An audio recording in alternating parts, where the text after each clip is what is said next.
Share market, mutual fund, fixed deposit সব জায়গায় nominee ঠিক করে রেখেছেন তো। কিন্তু আপনি কি জানেন, নমিনি মাত্রই আপনার অবর্তমানে সে আপনার সমস্ত সম্পদ পাবে না। নমিনির অর্থ কেয়ারটেকার, অর্থাৎ একজন কেয়ারটেকার তার মালিকের সম্পত্তি যেরকমভাবে দেখভাল করে, নমিনিরও কাজ ঠিক তাই। অর্থাৎ ব্যক্তির মৃত্যুর পর নমিনির কাজ ততটুকুই, রিয়েল হেয়ারের কাছে সম্পত্তিটা পৌঁছে দেওয়া। ধরতে পারেন নমিনি মানে ট্রাস্টি, এক ধরনের ট্রাস্টি হচ্ছে নমিনি। নমিনি কখনোই রিয়েল ওনার না। তাহলে প্রশ্ন হতে পারে, রিয়েল ওনার কারা? সাকসেশন ল অনুযায়ী যারা আপনার উত্তরাধিকারী তারাই আপনার লিগ্যাল হেয়ার, অর্থাৎ আপনার ছেলে, মেয়ে, আপনার স্ত্রী, এরাই হচ্ছে আপনার উত্তরাধিকারী।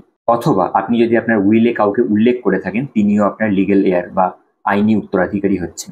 নমিনি যেরকম সব জায়গায় দেওয়া জরুরি, অর্থাৎ সে আপনার অ্যাসেট ক্লেম করতে পারবে, কিন্তু আসল ওনারশিপ মনে রাখবেন আপনার লিগ্যাল হেয়ার মানে অর্থাৎ আপনার আইনি উত্তরাধিকারী যারা, তাদের কাছেই যাবে।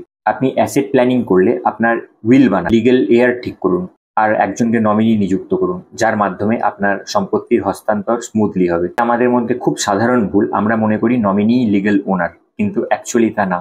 রতন টাটার উইলে মোহিনী মোহন দত্তর নাম ছিল।